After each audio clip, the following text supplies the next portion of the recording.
And finally, to our special segment, Resurgent Africa. Amid the coups and the crises, there are many positive stories from Africa that often get overlooked, but not on this show. Our story today is about a Nigerian initiative that allows plastic to pay for school. In Lagos, where plastic bottles seem to grow like weeds, a brilliant idea is turning trash into treasure. Vulnerable parents in the city are now collecting recyclable plastic waste and trading it for money that goes straight to pay their kids' school fees. Now, this program isn't just cleaning up the city, it's also fighting poverty and helping to mitigate the school dropout crisis. Our next report gets you all the details.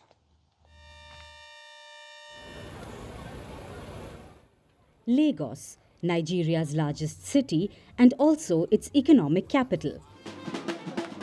It's a city where millions come to fulfill their dreams. But Nigeria's commerce center is also a hub for plastic pollution. The litter is not only damaging the city's environment, but also public health and economy. Lagos generates over 800,000 metric tons of plastic waste annually. While there are multiple efforts to get rid of it, for some, the waste is turning out a way to earn a living. Plastic waste for school fees. It's an initiative that's solving Lagos's plastic problem while also addressing poverty. The initiative is allowing parents to pay their children's school fees with recyclable materials like plastic bottles, cans, paper and glass bottles. Fatimo Alyson is one such mother who's committed to her child's education. She scours the streets of her neighborhood every day for plastic waste. She's determined to collect as much of it as possible.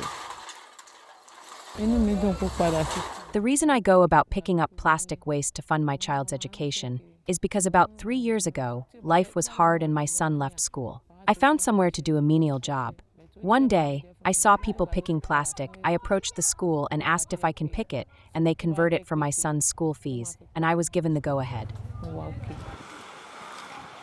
Alyson says she will continue to collect plastic for as long as her son needs education. However, her quest is not without its challenges. She says while rooting around in the trash, she has also had to deal with other people's judgmental attitudes. There are several challenges I encounter in this line of work, but the motivation of seeing my son finish his education and in flying colors is what drives me. Sometimes, when we are moving the plastic waste to go sell, some folks use very derogatory statements about us. But the initiative by Dreamstead School has made remarkable efforts in closing Lagos's education gap. The organization says accepting plastic waste as payment for school fees has enabled hundreds of children to return to school and receive a basic education. Once a school dropout himself due to poverty, the initiative's founder wishes to give back to the community that helped shape his journey. Nigeria currently has the highest number of children that are out of school, with over 20 million children that are out of school. And a good strategy to actually reduce this number is by getting parents to bring in waste.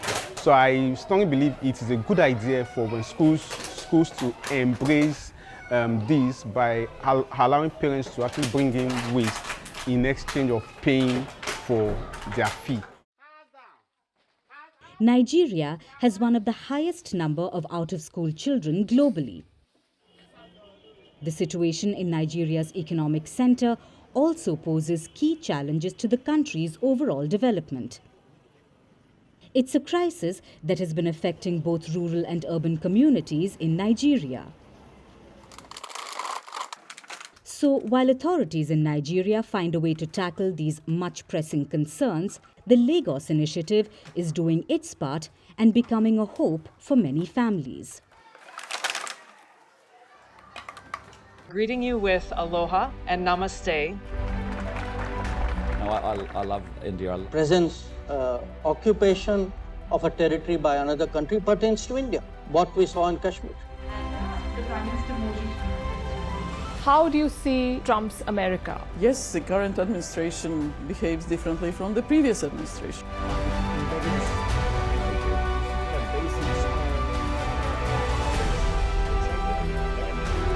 Are you saying that there are foreign powers who are trying to bring down the current government in Syria? Exactly. Bluntly, Iran, maybe Russia too. Prime Minister Modi committed to South-South, cooperation. Not over 50%. Is Ukraine prepared to pay the price for that peace? No compromises at the cost of territorial integrity and sovereignty.